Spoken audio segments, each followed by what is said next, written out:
अस्सलामुअलैकुम वरहमतुल्लाह। Dear students, मैं उम्मीद करता हूँ आप सभी खैरोफियस होंगे। जैसा कि आप लोग जानते हैं कि हम 10th क्लास फिजिक्स की जो न्यू बुक आई है वो हमने स्टार्ट की हुई है। इसका हम यूनिट नंबर 11 लेकर चले थे। सेकंड वाला हमने चैप्टर स्टार्ट किया था, इंतकाल थर्मल एनर्जी वाला। लास्ट लेक्चर मैंने आप लोगों को इसके कन्वेंशनल करंट्स के इस्तेमालात के इसके पहले दो इस्तेमाल इसके पहले दो एग्जाम्पल करवाए थे, ज़मीनी और समुद्री हवाएं, और साथ में ये ग्लाइडिंग वाला। ये दो टॉपिक हम निकाल लिए थे। आगे हमारे पास ये टॉपिक है समुद्री पानी में कन्वेंशन और आबी हयात, ये है, और साथ में दो ये हैं। इनको हम इस वीडियो अंदर कंप्लीट करेंगे। और साथ में ये जो साइड इन्फॉर्मेशन है ये वाले शॉर्ट क्वेश्चन के तौर पे ये भी मोस्ट इंपॉर्टेंट, इसको आप लोगों को लास्ट पे आके क्लियर करते हैं। पहले हम इस टॉपिक को डिस्कस कर लेते हैं। टॉपिक स्टार्ट करने से पहले छोटी सी रिक्वेस्ट है, जिन स्टूडेंट्स ने अभी तक चैनल को सब्सक्राइब नहीं किया वो चैनल को ज़रूर सब्सक्राइब कर दें और वीडियो को लाइक और शेयर कर दें। अब सबसे पहले हम देखते हैं जी, समुद्री पानी में कन्वेंशन और आबी हयात। मीन्स समुद्र के अंदर वो कहता है कि इसमें कन्वेंशन का रूल क्या होता है, कन्वेंशन किस तरह से अप्लाई होती है। मीन्स समुद्र की भी एक दुनिया है, उसमें कहते हैं ना कि जानवर परिंद चरिंद हमारे पास, वहाँ पे भी कुछ ना कुछ रहता है, फिर वहाँ पे भी कन्वेंशन होना ज़रूरी है। अब इसको देखें तो यहाँ पे हम इसको रीड कर लेते हैं। ये सारी के सारी थ्योरी के पहले तो थ्योरी की line by line step by step पढ़ेंगे, फिर आप लोगों को इसके में से कुछ ना कुछ शॉर्ट क्वेश्चन मिल जाएंगे। वैसे आप लोग देखेंगे कि घबराना नहीं है, जो मैं आप लोगों को लाइन मार्क करवाऊंगा सिर्फ आप लोगों ने वही याद करनी, इसके अलावा सारी की सारी थ्योरी याद करने की ज़रूरत नहीं है। देखिए, समुद्री पानी में कन्वेंशन बहुत अहम किरदार अदा करती है। कन्वेंशन क्या है, बहुत अहम किरदार अदा करती है और आबी हयात को बरकरार रखने के लिए ज़रूरी होती है। जब सूरज समुद्र की सतह को गर्म करता है, मीन सूरज समुद्र की सतह को गर्म, देखिए सूरज निकलता है तो समुद्र की सतह को ऊपर पड़ेगा, तो उसको ऊपर क्या करेगा, गर्म करेगा, और ऊपर वाला पानी हल्का हो जाएगा। मीन ऊपर वाला जैसे ही वो गर्म होगा तो उसकी डेंसिटी क्या होगी, कम होगी, तो वो ऊपर की तरफ उठेगा और सतह हल्का हो जाता है और सतह पर रहता है। जबकि नीचे मौजूद ठंडा और भारी पानी नीचे ही रहता है। मीन नीचे जो मौजूद होता है, नीचे हमारे पास पानी ठंडा होता है और वो भारी होता है, वो नीचे ही रहता है। मीन टेम्परेचर में तो फर्क आ गया, आगे यही बात कर रहे हैं, टेम्परेचर के फर्क की वजह से समुद्र में कन्वेंशन करंट्स बनते हैं। तो यही हमने देखना था कि कन्वेंशन करंट्स कैसे बनते हैं। ये इंपॉर्टेंट लाइन है, यहाँ से आप लोगों ने इसको लिखना स्टार्ट, अगर ये हेडिंग आती है तो फिर यहाँ से आप लोगों ने इसको लिखना स्टार्ट करना है। कन्वेंशन करंट्स बनते हैं, ये करंट्स पानी को ऊपर और नीचे हरकत देते हैं। करंट्स क्या करते हैं, पानी को ऊपर, और कन्वेंशन हमने क्या पढ़े थे, अगर हमारे पास यहाँ पे नीचे हमारे पास ठंडा पानी है, जैसे ही हम इसको हीट अप्लाई करेंगे ये गर्म होगा तो ये ऊपर की तरफ उठेंगे, और ऊपर वाला गर्म ठंडा पानी हमारे पास क्या है, नीचे की तरफ। इस तरह से ऊपर नीचे हमारे पास क्या होती है, हरकत देते रहते हैं। इस तरह कहते हैं इस अमल से सतह पर मौजूद ऑक्सीजन नीचे की गहराइयों तक पहुंचती है और नीचे से गजाई ऊपर उठती है। मीन नीचे से गजा करती है ऊपर उठती है, जो ऊपर वाले हमारे पास नीचे भी कुछ ना कुछ जानवर हमारे पास है, तो उनके आसानी के लिए कह लें कि हमारे पास उसमें कन्वेंशन होती है। ऑक्सीजन नीचे की गहराइयों तक पहुंचती है, ऑक्सीजन क्या होती है, नीचे की गहराइयों तक पहुंचती है और नीचे से गजाई ऊपर आती है। मीन नीचे से गजाई अज़ा जो होते हैं वो ऊपर आते हैं। ये अमल समुद्री जानवरों और पौधों की बका के लिए ज़रूरी है। जो इसके अंदर जानवर और पौधे होते हैं, पौधों की बका के लिए क्या कहता है, ये ज़रूरी होते हैं। क्यों, क्योंकि इससे समुद्र की मुख्तलिफ गहराइयों में ऑक्सीजन और गजा मुनासिब मिकदार में दस्तयाब रहती है। यहाँ तक आप लोगों ने इसको अच्छी तरह से शोर के पॉइंट ऑफ व्यू से, या लॉन्ग में आ जाए तो लॉन्ग में भी यहाँ से स्टार्ट करना, आप लोगों ने यहाँ से लेके यहाँ तक आप लोगों ने इसको क्लियर कर लेना है। इधर मैंने आप लोगों ने इस तरह से हेडिंग देनी है, इस तरह से हेडिंग देके समुद्री हवा में कन्वेंशन करंट्स और आबी हयात, ये हेडिंग देके आप लोगों ने इसको नीचे लिख लेना है। अब इसके अंदर से एक शॉर्ट क्वेश्चन बन के आ रहा है। पहले हम ये लास्ट वाली लाइन देखें, वो कहता है अगर कन्वेंशन ना हो तो कन्वेंशन ना होता, अगर कन्वेंशन ना होता तो समुद्र की गहराइयों में ऑक्सीजन कम हो जाती। मीन वहां पे अगर कन्वेंशन होती तो जो वहां पे जो समुद्र के अंदर हमारे पास परिंदे हैं उनके लिए हमारे पास क्या होते, ऑक्सीजन कम हो जाती और सतह के पानी में ग़िज़ाई अज्जा कम पड़ जाते, जिससे आबी निज़ाम, जो इसके अंदर आबी निज़ाम होता था, इसकी ज़िंदगी मुश्किल हो जाती। वहाँ पे अगर ऑक्सीजन नहीं है तो फिर उनके जो जानवर हमारे पास या परिंदे हैं उनके क्या हो जाएगी, ज़िंदगी मुश्किल हो जाएगी। तो यही बात वो कह रहा है कि अगर कन्वेंशन ना हो। तो यहाँ तक बिल के आप लोगों ने सिर्फ इधर से या स्टार्ट से लेकर यहाँ तक आप लोगों ने इसको अच्छी तरह से तैयार कर लेना। अब इसमें से शॉर्ट क्वेश्चन किस तरह से बन के आ सकता है, यहाँ से शॉर्ट क्वेश्चन है। अब देखिए मैं आप लोगों को बता देता हूँ, यहाँ से सकते हैं समुद्री हयात में कन्वेंशन क्यों अहम है। कहता है कि समुद्री हयात में कन्वेंशन, अब इसका जवाब मैं आप लोगों को दे चुका हूँ।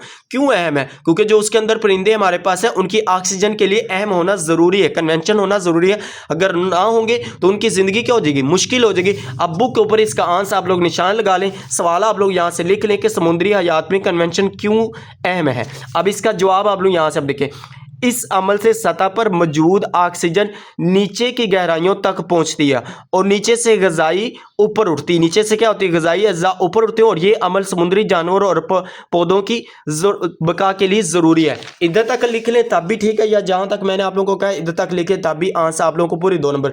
यहाँ तक लिख लेंगे आप लोगों को इसके 2 नंबर पूरे मिल जाएंगे। अगर इधर तक लिख तो ज़्यादा बेस्ट है। आगे उसने इसकी वजह बता दी, क्योंकि इससे समुद्र की मुख्तलिफ गहराइयों में ऑक्सीजन और ग़िज़ा मुनासिब मिकदार में दस्तयाब रहती है। तो यहाँ तक कन्वेंशन की वजह से वो कहता है कि इसमें ऑक्सीजन भी रहती है और साथ में ग़िज़ा भी मुनासिब मिकदार में वहाँ तक पहुँचती रहती है। तो यहाँ तक आप लोगों ने क्या करना है, इसका शॉर्ट क्वेश्चन के तौर पे ये वाला भी आप लोगों ने आंसर क्लियर कर लेना। एक मैंने आप लोगों को ये टॉपिक क्लियर करवा दिया ये वाला, और साथ में मैंने आप लोगों को इसका ये शॉर्ट क्वेश्चन भी क्लियर करवा दिया। उसके बाद नेक्स्ट वाली हेडिंग देख लीजिए। नेक्स्ट वाली भी इसी देखे हमारे पास है, कन्वेंशन के जरिए कमरों का गर्म और ठंडा होना। वो कहता है कन्वेंशन के जरिए आप लोग जो हमारे घरों में कमरे होते हैं, रूम्स होते हैं, उनको गर्म और ठंडा किस तरह से किया जाता है। तो इसको हम रीड करते हैं। इसको भी रीड करने से आप लोगों को कुछ ना कुछ इसके अंदर से सवाल मिलेंगे और इसी तरह से हमने इसको भी क्लियर करना है जैसे हमने पीछे पढ़ा है। इसको रीड लाजमी करना है, एक एक स्टेप बाय स्टेप करेंगे। इसमें भी जो आप लोगों को 9 मार्क करवाएंगे वही आप लोगों ने करनी, बाकी कि आप लोगों को करने की जरूरत नहीं। अब देखिए हमारे पास है, सर्दियों में कमरों को गर्म करने के लिए अक्सर गैस हीटर इस्तेमाल किए जाते हैं। सर्दियों में हम क्या करते हैं, सर्दी होती है तो उसमें गैस हीटर जो हमारे पास होते हैं हीटर इस्तेमाल किए जाते होते हैं। जब हीटर ऑन किया जाता है, मीन हीटर को हम ऑन करते हैं तो ये अपने करीब की हवा को गर्म कर देता है। मीन हीटर ऑन करेंगे तो ये करीब जो हमारे पास इसके पास हमारे पास ठंडी हवा होगी उसको क्या करेगा, गर्म कर देगा। मीन उसकी डेंसिटी कम होगी तो फिर वो क्या करेगी, ऊपर उल्टेगी। गर्म हवा हल्की मीन कम बारी होकर ऊपर छत की तरफ उठती है। जैसे हम कहते हैं ना कि डेंसिटी कम होगी तो वो ऊपर की तरफ उठेगी। ये हम पीछे इसके कंसेप्ट के अंदर पढ़ के आ रहे हैं, कन्वेंशनल टॉपिक के अंदर पढ़ रहे हैं, स्टार्ट से हमने पढ़ा था। जैसे ही गर्म हवा ऊपर जाती है, इर्द गिर्द की ठंडी और बारी हवा नीचे आती है। जैसे वो ऊपर उठेगी तो छत के पास जो लगी होगी तो हमारे पास ठंडी हवा क्या करेगी, नीचे, मीन गर्म से ऊपर। ये सारा का सारा टॉपिक सेम वही चल रहा है। हर एक टॉपिक कंसेप्ट के अंदर सारा कंसेप्ट सेम ही है। अब देखिए स्टार्ट में देखे तो हमने इसमें भी कन्वेंशन पढ़ा था, इसमें भी हमने कन्वेंशन पढ़ा था, दिन के वक्त रात को वक्त हमने कन्वेंशन, सारा का सारा सेम वही है। आप लोग इसको 1-2 दफा रीड करेंगे तो ये भी हमारे पास कंसेप्ट के लिहाज से आप लोगों को क्लियर है। देखिए जैसे ही गर्म हवा ऊपर जाती है और इर्द गिर्द की ठंडी और बारी हवा नीचे आकर इसकी जगह लेती है, इस अमल को कन्वेंशन करंट्स कहा जाता है। तो यहां तक आप लोगों ने क्या करना है, इसको यहां से लेकर, अगर ये हेडिंग है तो यहां से लेकर यहां तक आप लोगों ने ये अच्छी तरह से कर लेना है। अब ये देखिए वो कह सकता है कि सर्दियों में हम कमरों को गर्म कन्वेंशन के जरिए किस तरह से करते हैं। फिर सर्दियों में ये आगे वो गर्मियों की बात कर रहा है, इसी तरह से सिमिलरली वो गर्मियों की बात कर रहा है। देखिए इसी तरह गर्मियों में एयर कंडीशंस कमरे को ठंडा करते हैं। ये क्या कहता है, ये ठंडी हवा को गर्म कमरे में फैलाता है और गर्म हवा को ऊपर जाने देता। मीन ठंडी को नीचे फैला देता, गर्म को ऊपर चला जाता। मीन इसी के उलट हो गया, जैसे ये था इसके अब बात उलट हो चुकी है। इसी तरह हवा की मुसलसल हरकत से कमरे में हरारत यकसा तरीके से फैलती है। मीन इस वजह से कमरे का टेम्परेचर आहिस्ता आहिस्ता यकसा हो जाएगा। मीन आहिस्ता आहिस्ता क्या हो जाएगा, कूल हो जाएगा, ठंडा हो जाएगा। और बाज औकात बगैर पंखे के भी, बगैर पंखे पे कैसे होता है, देखिए बाज औकात क्या, बगैर पंखे के भी कमरा ठंडा होने लगता है, क्योंकि कन्वेंशन खुद ब खुद हवा को हरकत देती रहती है। हवा जो होती है वो क्या होती है, कन्वेंशन को खुद ब खुद हरकत देती है। फिर यहाँ तक आप लोगों ने क्या करना है, ये गर्मियों के दिनों में एयर कंडीशन को किस तरह से गर्म किया जाता है। अब इसमें से भी एक शॉर्ट क्वेश्चन यहाँ से बन के आ सकता है कि हम जो हीटर यूज कर रहे हैं उसको रखना किस कहाँ पर चाहिए। आप देखिए यहाँ पे हीटर की बेहतर कारकर्दगी के लिए उसे कहाँ पर रखना चाहिए, ये शॉर्ट के पॉइंट ऑफ व्यू से वो पूछ सकता है। तो फिर इसका आप लोगों ने ये जवाब लिख देना कि हीटर को फर्श के करीब रखना चाहिए। हीटर को करना है, फर्श के करीब रखेंगे ताकि हमारे पास जो गर्म हवा वो हमारे पास इससे करीब, इससे दूर चली जाए, ताकि गर्म हवा ऊपर उठती हवा की वजह से कन्वेंशन करंट्स, गर्म हवा के करीब ऊपर उठेगी हवा की वजह से कन्वेंशन करंट्स पैदा होंगे, ताकि पूरे कमरे को, ताकि क्या करेंगे, ताकि पूरे कमरे को गर्म कर सके। तो यहाँ तक आप लोगों ने इसका शॉर्ट के पॉइंट से इसको भी अच्छी तरह से क्लियर कर लेना। यहाँ इसको नोट कर लें या इसको बुक के ऊपर साइड पे यहाँ पे लिख लें। तो ये शॉर्ट क्वेश्चन यहाँ से भी क्लियर करवा दिया, टॉपिक भी क्लियर होगा। अब देखिए घरेलू गर्म पानी के निज़ाम का तरीकाकार, घरेलू गर्म पानी के निज़ाम का तरीकाकार मीन इसमें भी कन्वेंशन ही यूज होती है। अब इसमें देखें तो कहता है ज़्यादातर घरों में गर्म पानी स्टोरेज टैंक वाटर हीटर के जरिए गर्म फ्रेम किया जाता है। अब तो मुख्तलिफ तरीके आ चुके हैं ना, पहले क्या करता था, पानी स्टोरेज टैंक वाटर हीटर के जरिए फ्रेम किया जाता था। ये सिस्टम इसी तरह काम करता था कि ठंडा पानी पाइपों के जरिए घर में दाखिल होता है, जहां से ये दो हिस्सों में तकसीम होता है। जो प्लम्बर होते हैं उनको क्या कहते हैं, जो घरों में पानी ठीक करना है तो उनको दो पाइप लगाते हैं, एक हिस्से से, अब देखिए भी कहते हैं दो हिस्सों में तकसीम किया जाता है। एक हिस्सा ठंडे पानी के लिए इस्तेमाल करते हैं और दूसरा हिस्सा गर्म वाटर के लिए। देखिए जैसे कि टूटी के ऊपर देखेंगे तो हमारे पास के एक साइड पे टूटी खोलेंगे तो गर्म पानी आएगा, दूसरी साइड पे खोलेंगे तो क्या आता है, ठंडा पानी आता है। दोनों का निजाम उसने सेट किया हुआ था। तो यही बात वो कह रहा है कि दूसरा हीटर वाटर में जाने के लिए वाटर हीटर के अंदर पानी ठंडा सिस्टम के किस्म के मुताबिक इलेक्ट्रिक हीटिंग एलिमेंट्स या गैस बर्नर्स के जरिए गर्म किया जाता है। तो यहाँ तक आप लोग इसको शोर के पॉइंट से करना चाहते हैं इसको कर सकते हैं, इसको वैसे स्किप करना चाहते हैं स्किप, बिकॉज इसमें से पेपर में इतना कुछ आने वाला नहीं है। इसका मैं आप लोगों को शोर क्वेश्चन क्लियर करवाता हूँ कि शोर क्वेश्चन ये लास्ट वाली लाइन इसकी इंपॉर्टेंट है। पहले ऊपर वाले देखें, जब पानी गर्म होता है तो इसकी डेंसिटी कम होती है। पानी क्या होता है, गर्म होता है तो डेंसिटी कम हो जाती है। ये तो हम स्टार्ट से पढ़ते आ रहे हैं। और वो कुदरती तौर पर टैंक के ऊपर वाले हिस्से में चला जाता है। कुदरती तौर पर पानी क्या चला जाएगा, ऊपर वाले टैंकी के ऊपर वाले हिस्से में चला जाता है, जबकि ठंडा और भारी पानी नीचे की तरफ रहता है। तो ये वाली भी इंपॉर्टेंट लाइन है, ये भी आप लोगों ने अच्छी तरह से तैयार करनी है। ये मोस्ट इंपॉर्टेंट लाइन है, आप लोगों ने याद करनी। उसके बाद देखिए यहाँ पे आप देखिए कन्वेंशन यूज हो रहा है, ये वाला लाइन जो इसमें कन्वेंशन है। उसके बाद ये लाइन भी इंपॉर्टेंट, देखिए जब कोई शख्स गर्म पानी का नल खोलता है तो टैंक के ऊपर पानी ऊपर मौजूद गर्म पानी आसानी से बाहर आ जाता है। और जैसे ही कोई शख्स नहाने के लिए गया तो उसके लिए फौरन क्या आता है, पानी पहले गर्म आता है। पानी गर्म आएगा और इसकी जगह नीचे से ठंडा पानी अंदर दाखिल हो जाता है। मीन पानी ऊपर से गर्म पानी बाहर आ जाएगा और इसकी जगह पे ठंडा पानी अंदर दाखिल हो जाता है ताकि दोबारा गर्म हो सके। क्या हो सके, ताकि दोबारा पानी गर्म हो सके। टैंक के अंदर नस्ब थर्मोस्टेट लगा होता है, हीटिंग एलिमेंट जो उसने सिस्टम लगाया हुआ था वही लगा होगा। वो हीटिंग एलिमेंट या गैस बर्नर्स को कंट्रोल करता है। गैस बर्नर्स को क्या करता है, कंट्रोल करता है, जिससे पानी मुकर्रर टेम्परेचर पर बरकरार रहता है। सिस्टम घर में गर्म पानी की मुसलसल फ्रेमिंग को यकीनी बनाता है। मीन इसके सिस्टम को घर में यकीनी बनाता है कि मुसलसल पानी किस तरह से ये आ सकता है, गर्म पानी चलता रहे। यहाँ से ये भी इंपॉर्टेंट लाइन है, इसको भी आप लोग याद करना चाहते हो इसके अंदर याद कर सकते हैं। लेकिन यहाँ से एक शॉर्ट क्वेश्चन आ सकता है। देखिए शॉर्ट क्वेश्चन इसमें से भी हम क्लियर कर लेते हैं। किस तरह घरेलू गर्म पानी का सिस्टम कन्वेंशन का इस्तेमाल करता है, किस तरह करता है, डेंसिटी कम होगी। यही बात ये जो मैंने आप लोगों को लाइन बताई, इसी का जवाब ये वाला आप लोगों को लिख देना है। ये जो सवाल है, सवाल आप लोग बुक ऊपर लिखना चाहते हैं लिख लें, नोट कर लें।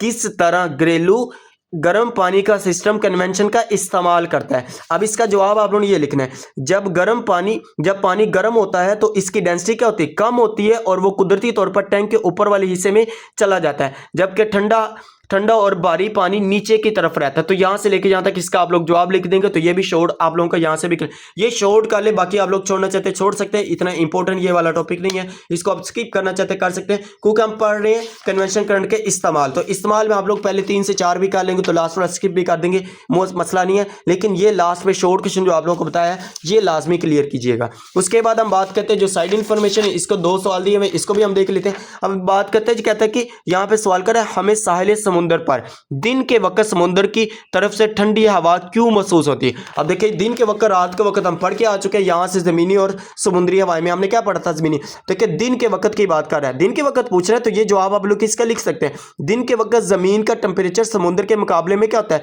जमीन का जो टेम्परेचर होता है समुद्र की बानिस्बत ज्यादा तेजी से बढ़ता है, ज्यादा तेजी से बढ़ जाता है, क्योंकि जमीन की मखसूस हरारती गुंजाइश क्या होती है, बहुत कम होती है। समुद्र के मुकाबले में जमीन की हरारती गुंजाइश क्या होती है, बहुत कम होती है, इसी वजह से वो तेजी से बढ़ता है। गर्म जमीन के ऊपर मौजूद हल्की हवा, जब ये ऊपर आएगी और ऊपर हल्की हवा ऊपर उठती है और इसकी जगह लेने के लिए समुद्र की ठंडी हवा, एरो का निशान इस तरह होता है, देखिए ठंडी हवा इस तरह, इसकी जगह लेने के लिए समुद्र की ठंडी हवा जमीन की तरफ आती है। तो यहां से लेके यहां तक आप लोग इसका जवाब लिख सकते हैं। ये जवाब इसी बुक के ऊपर ही दिया हुआ है, इस सवाल का जवाब आप लोगों की बुक के ऊपर ही दिया, तो ये आप लोगों को यहां से इसको मार्क कर ले, यही इसका जवाब बनता है। उसके बाद दूसरा देखें, लास्ट पे ये हमारे पास कहता है, परिंदे धूप वाले मौसम में अपने परों को ज्यादा हरकत दिए बगैर घंटों तक कैसे उड़ते रहते हैं। मीन परिंदे जो इंजॉय करते हैं ऊपर जाके घंटों तक वो परों को हिलाते ही नहीं है, वो कैसे उड़ते रहते हैं। जैसे हमने पढ़ा था, बाज है बाज है, अकाब है, गिद्ध है, ये किस तरह से ऊपर उड़ते हैं? तो ये मैं आप लोगों को यहाँ पे इसका जवाब दे चुका था। जवाब किस तरह आप देखें, यहाँ पे देखें तो परिंदे भी थर्मल्स के सहारे किसके ऊपर डिपेंड कर रहा था? हमने क्या पढ़ा था? ऊपर गर्म हवा उठती हुई किसके ऊपर डिपेंड है? थर्मल्स के ऊपर डिपेंड है। थर्मल्स की वजह से घंटों तक परों को हिलाए बगैर फिजा में बुलंद रहते हैं। वो अपने पर फैलाकर थर्मल्स में दायरे बनाती हैं, जिससे गर्म हवा के ऊपर उठने के साथ बुलंदी हासिल करते हैं।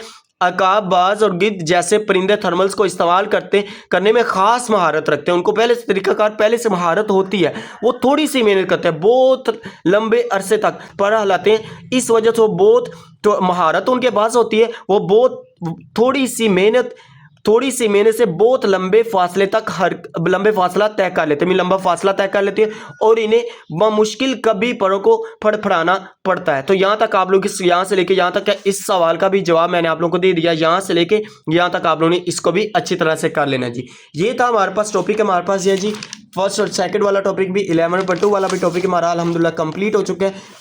इसके चैनल के ऊपर मैंने प्लेलिस्ट भी बना दी इस चैप्टर की। आप लोग वहाँ से जाके एक तरतीब के साथ सीक्वेंस से भी इस लेक्चर को देख सकते हैं। अगर आप लोगों ने लास्ट वाला लेक्चर नहीं लिया तो लिंक डिस्क्रिप्शन में मौजूद है, वहाँ से जाकर आप लोग उसको भी अच्छी तरह से वाइज कर सकते हैं। इस तरह से हम इंशाल्लाह आगे वाले ये सारा का सारा टॉपिक ही हमारे पास ये थ्योरी वाले हैं। तो इंशाल्लाह आप लोगों को वही लाइनें जो मैं आप लोगों को मार्क करवा रहा हूँ, सिर्फ आप लोगों ने वही याद करनी। अब देखिए बिल्कुल छोटा सा, इसके वैसे भी न्यूमेरिकल नहीं है, शॉर्ट भी आप लोगों को क्लियर करवाएंगे, कंसेप्ट के लिए एक चीज़ आप लोगों को क्लियर करवा ली जी। उम्मीद करते हैं आप लोगों को वीडियो अच्छी लगी है। अगर वीडियो अच्छी लगी है तो वीडियो को लाइक और शेयर जरूर कीजिएगा, और चैनल को ऊपर न्यू है या चैनल आप लोगों ने अभी तक सब्सक्राइब नहीं किया तो चैनल को जरूर सब्सक्राइब कर लें और वीडियो को लाइक और शेयर कर दें। ओके जी, मिलती हैं नेक्स्ट वीडियो में। दुआओं में जरूर याद रखिएगा। अल्लाह हाफिज। Thanks for watching this video.